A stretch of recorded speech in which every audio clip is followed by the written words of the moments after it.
Hello, fifth graders. Welcome to your word work lesson for today. Let's start with the idiom. Today's idiom is lend an ear. Lend an ear. So it doesn't literally mean that you're lending or letting somebody borrow an ear. As you can see here with the images, literally, it means to listen to someone in a sympathetic way.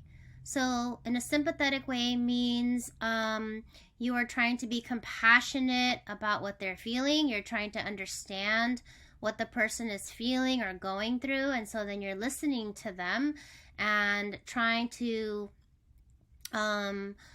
understand or feel what they're feeling and offer help, advice, comfort, or a hug or something like that.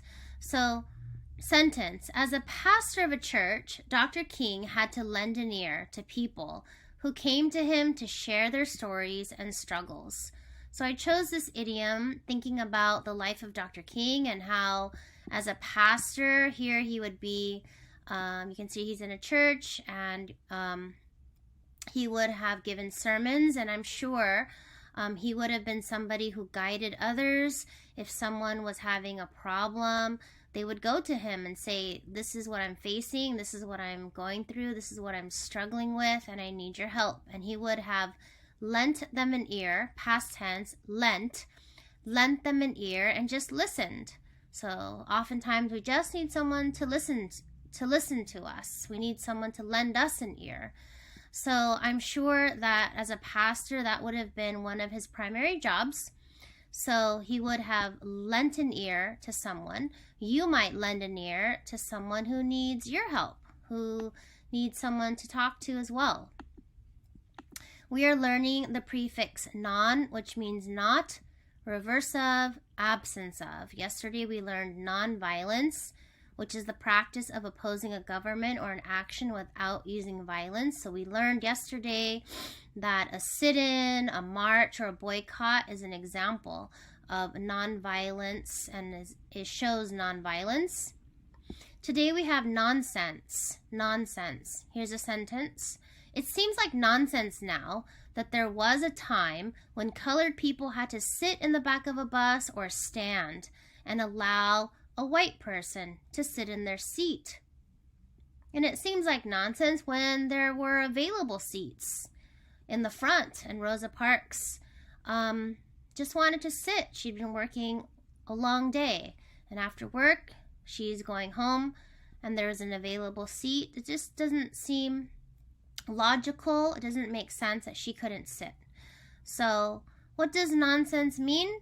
Ideas, opinions, or statements that are not true or do not have logic. That means they do not make sense. So if something is not logical, it doesn't make sense. If something is illogical, it doesn't make sense. So that means it's absence of nonsense. It doesn't have sense. Okay? It doesn't make sense. So we have the word nonsense. Our Latin root, civ, sit, means city, big town, citizen. Yesterday we learned civil rights, the rights that each person in a society has, whatever their religion, gender, or race. Today we have the word civil. Again, it has civ in it, which means big city, citizen, big town.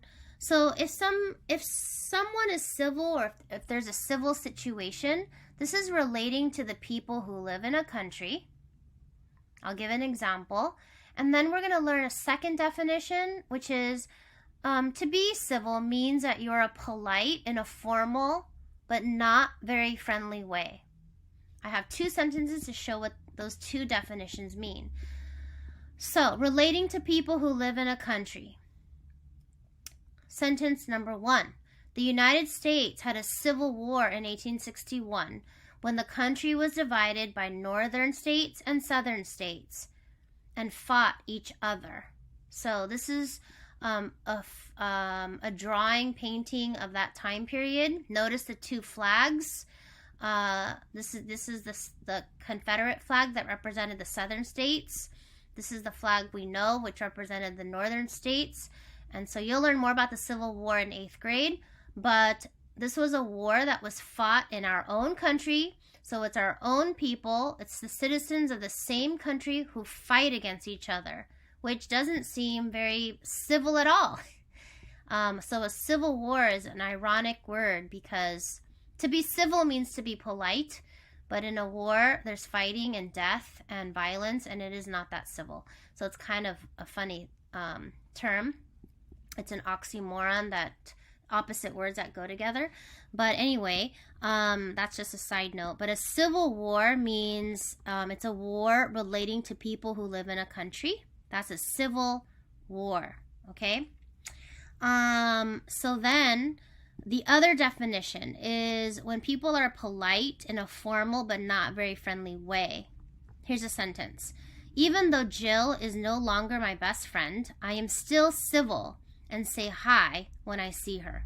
So being civil to somebody means that you respect them, but you might not be, besties. You might not be the best of friends. You're not that close, but you just say hi. You're polite. Maybe you used to be friends with them, but instead of being mean or ignoring them, because sometimes that's harder to do and it's awkward, you can just be civil and say hi. So let's say you move on to the middle school and you're not that close to the friends you had. Hopefully you will be. But let's say there's a person that you're just not as close to. You can just say, well, something happened and you had a problem, and you see each other again in 6th grade at LMS, and you might say something like, well, we're not close friends anymore, but we're still civil and we say hi and how are you? And so you're just, you're not super friendly, but you're not like mean either. So it's being polite, or we can say you're being civil. So here's an image showing people who are being civil because they're just, they're getting along. But in the case of the war example, a civil war, the people in the country are not getting along, so they fight against each other. Lots of countries have had this happen, so it's not a good thing. Our country went through it too, and so yeah, it's kind of an interesting definition for a war. But there can be other civil, like the civil rights example I gave you. So there are other things too that can have the adjective civil in front. Okay, so we learned civil, the word civil, nonsense, and lend an ear. Good job, 5th graders.